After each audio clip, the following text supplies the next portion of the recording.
Hello everyone, welcome back to my channel. And I was getting a lot of queries कि अभी as you guys know IBPS PO का mains है on 12th and I was getting a lot of queries कि descriptive के rules पे please एक video बना दो. ऑलरेडी एक्चुअली मैंने PFRDA के डिस्क्रिप्टिव मेंस के लिए वो वीडियो अपलोड की थी, बट अगेन मैं आपको दोबारा से जो भी कीबोर्ड रूल्स है उनका आपको बता देती हूँ.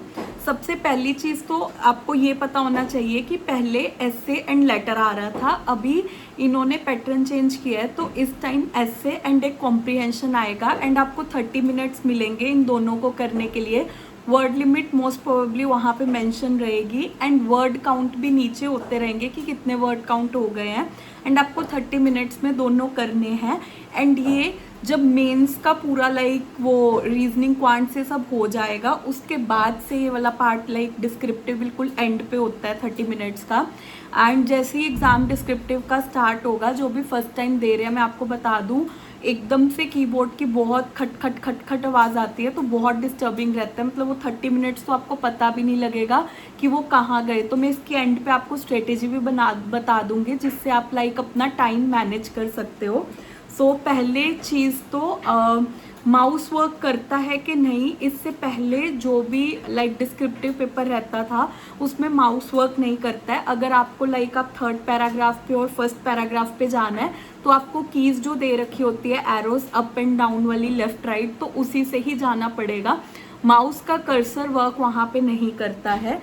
एंड सेकंड चीज़ जो है कि डॉट के बाद हमेशा एक स्पेस दो एंड देन जब भी आप लाइन को स्टार्ट कर रहे हो तो उसका जो पहला आपका वर्ड होगा उसका फर्स्ट लेटर को आपको हमेशा कैप्स में लिखना है, अदरवाइज वो एरर काउंट हो जाएगा as a grammatical error and आपके मार्क्स कट सकते हैं. तो हमेशा डॉट के बाद एक स्पेस दो एंड आफ्टर दैट आपको जो भी पहला वर्ड लिखना है उसका फर्स्ट लेटर को आपको बड़ा लिखना है, कैपिटल लेटर से स्टार्ट करना है. नाउ कमिंग टू कोमा वाला पार्ट, अगर आप कोई भी लाइन के अंदर कोमा दे रहे हो तो उसके बाद से अगेन आपको एक स्पेस देना है, उसके बाद से आपको अपनी लाइन लिखनी है एंड उसके अंदर आपको जो फर्स्ट लेटर है उसको कैपिटल नहीं लिखना है, वो नॉर्मल ही आपको लाइन को कंटिन्यू करना है, बस कोमा के बाद स्पेस देना ज़रूरी है.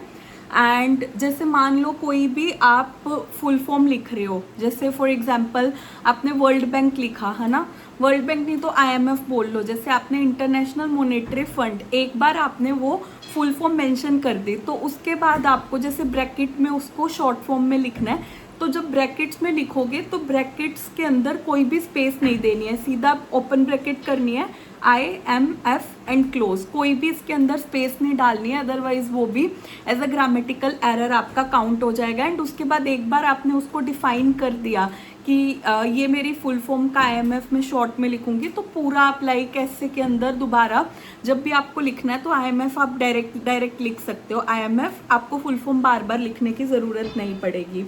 एंड वहाँ पे डबल एंटर वर्क नहीं करेगा. जैसे हमें लगता है ना कि टाइटल दिया है या कुछ भी, फॉर एग्जांपल हमें लगता है पैरा चेंज कर रहे हैं तो हमें लगता है कि एक लाइन से ज़्यादा गैप डालना है, तो 2 बार एंटर दबाओगे तो वो वर्क नहीं करेगा, वो अपने आप ऑटोमेटिकली एक ही एंटर को कंसीडर करता है. आप 2 एंटर दबाओगे भी तो वो कंसीडर नहीं करेगा वहाँ पे.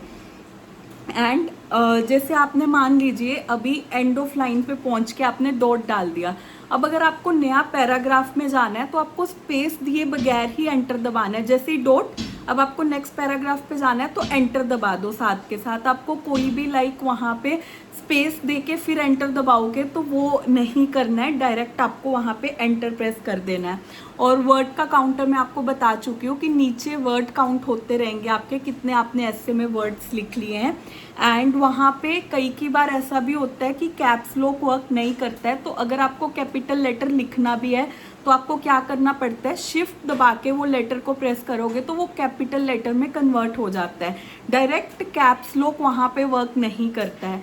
तो यही रूल्स है. और एक क्वेरी आ रही थी कि ऐसे के अंदर हमें पूरा ऐसे का टाइटल मेंशन करना है या नंबर मेंशन करना है. तो पिछली बार क्या था, ऐसे के अंदर ऐसे आपको सर्कल्स आगे बने आते हैं तो उसमें आप सिलेक्ट कर दो कि मैं ये वाला ऐसे अटेम्प्ट कर रही हूँ एंड देन आप उसको स्टार्ट कर सकते हो. अदरवाइज ऐसा नहीं भी होगा तो आपको अलग अलग बॉक्सेस दे रखेंगे ऐसे के जहाँ पे आपको अपना आंसर लिखना है. एंड कॉम्प्रीहेंशन के लिए भी यही होगा. हर आंसर का अलग से एक एक बॉक्स दे रखा होगा, 1 2 3 4 5 अलग अलग आंसर आएंगे, तो उनके अलग से बॉक्स बना के दे रखे होंगे जिसके अंदर आपको अपना आंसर लिखना है। अभी ये तो हो गए कीबोर्ड रूल्स जो आपको वहाँ पे यूज़ करने हैं, क्योंकि वहाँ पे एकदम से आप लाइक जाओगे तो ये चीज़ें नहीं पता होंगी तो एरर भी हो जाएगा और टाइम भी वेस्ट होगा। एंड यहाँ पे सबसे पहले जो भी हम लिखेंगे एआई के थ्रू चेक होते हैं, जिसमें हमारी ग्रामेटिकल मिस्टेक्स, हमारे लाइक स्पेलिंग मिस्टेक्स सबसे पहले चेक होंगे। तो बिल्कुल बिल्कुल सिंपल वर्डिंग यूज़ करिए, कोई भी ऐसे फैंसी वो कैप यूज़ करने की ज़रूरत नहीं है कि जिसके अंदर आपको लग रहा है आपकी स्पेलिंग मिस्टेक हो सकती है, तो उस चीज़ को आपको अवॉइड करना है। एंड सेकेंड चीज़ ये है कि अभी लाइक सबसे पहले हम कॉम्प्रीहेंशन पे आते हैं, तो उसकी स्ट्रेटेजी क्या है। सबसे पहले आपको पैसेज रीड नहीं करना है, you heard it right, passage पहले रीड नहीं करना है। पहले क्या करना है, क्वेश्चन रीड करना है। जो भी फर्स्ट क्वेश्चन है पहले उसको रीड करिए, फिर जो कीवर्ड्स हैं उस क्वेश्चन में पूछ रखे उसके अकॉर्डिंग आप पैसेज को जाके रीड करिए। ये आपका टाइम बचाएगा। अगर आप लाइक पूरा पैसेज पढ़ के फिर क्वेश्चन पढ़ोगे, आप पैसेज ऑलरेडी भूल जाओगे कि क्या दे रखा था उसके अंदर। अगेन आपको क्वेश्चन पढ़ के फिर से पैसेज पढ़ना पड़ेगा। तो उससे अच्छा क्या है, पहले आप क्वेश्चंस को रीड कर लो एंड देन आप पैसेज पे जाओ एंड पैसेज को रीड करके उसके अकॉर्डिंग आप आंसर दे दो। एंड मोस्टली यही रहता है कि फर्स्ट अगर क्वेश्चन है तो पहला पैराग्राफ में होगा, सेकंड है तो मतलब उसके नीचे होगा, तो सीक्वेंस वाइज में ही दे रखे होते हैं। बहुत रेयर टाइम्स होता है कि ऐसा दे रखा हो कि इसका आंसर पहले या कुछ ऐसा।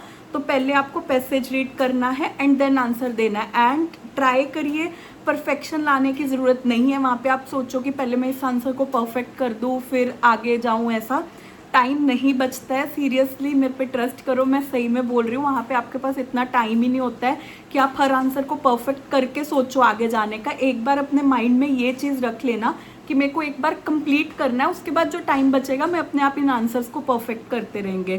क्योंकि अगर मतलब पेपर छूट गया डिस्क्रिप्टिव का, वो ज़्यादा कम मार्क्स आएंगे। अगर आपका परफेक्ट आंसर लिख भी दोगे तो ऐसा नहीं है कि वो बहुत अच्छे मार्क्स ला देगा। तो आपकी प्रायोरिटी क्या होनी चाहिए, मेरे को पेपर कंप्लीट करना है, तो उसके लिए परफेक्शन छोड़ देना।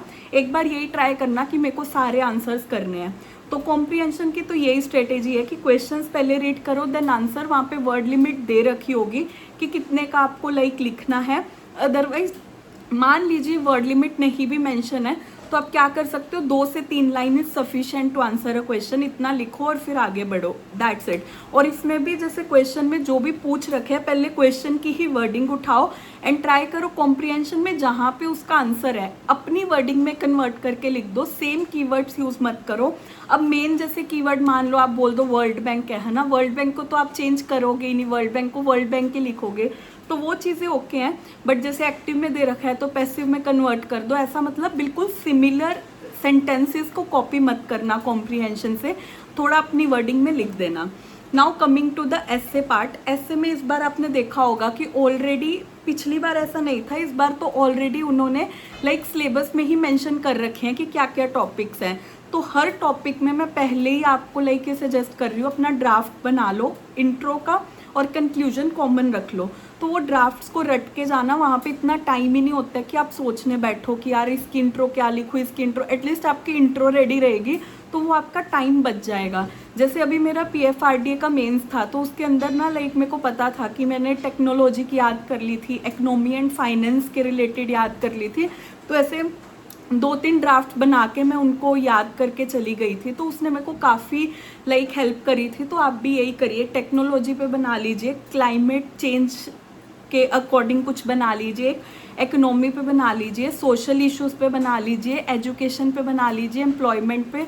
तो आई गेस ये सफिशेंट, यही टॉपिक शायद मेंशन है, एक बार आप चेक कर लेना। एक हाँ ग्लोबलाइजेशन पे, तो ये 5-6 टॉपिक पे आप एक ड्राफ्ट लाइक इंट्रो बना लीजिए एंड कोई भी एक कॉमन कंक्लूजन, जिसमें जैसे कॉमन कंक्लूजन में कि सबका स्टेक होल्डर्स का मिलके बैलेंस्ड अप्रोच लेके आना ज़रूरी है, जो भी चैलेंजेस हम फेस कर रहे हैं इनको अपॉर्चुनिटीज़ में कन्वर्ट करने के लिए, ऐसा कुछ भी एक कॉमन कंक्लूजन अपने माइंड में रेडी कर लीजिए।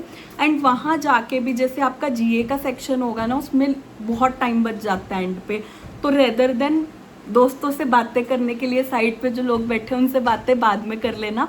उस टाइम को यूटिलाइज करना। क्या करना कि जो आपकी रफ शीट होएगी उसके अंदर जो आप इंट्रो रट के गए हो उनको आप लिख लेना वहाँ पे, क्योंकि जब आप फिर ऐसे में लिखोगे तो डायरेक्ट शीट से देख के लिखोगे तो आपका टाइम बच जाएगा, आपको वहाँ पे सोचना नहीं पड़ेगा इसके आगे था क्या था, इसके आगे क्या था। तो यही मेरा एक तो सजेशन रहेगा आपको कि आप ये चीज़ें कर सकते हो। एंड ये हो गया ऐसे का पार्ट। एंड अभी प्रो ट्रिप थोड़ा सा जितना मेरे को समझ आया है मैं मेंस का भी आपको बता देती हूँ।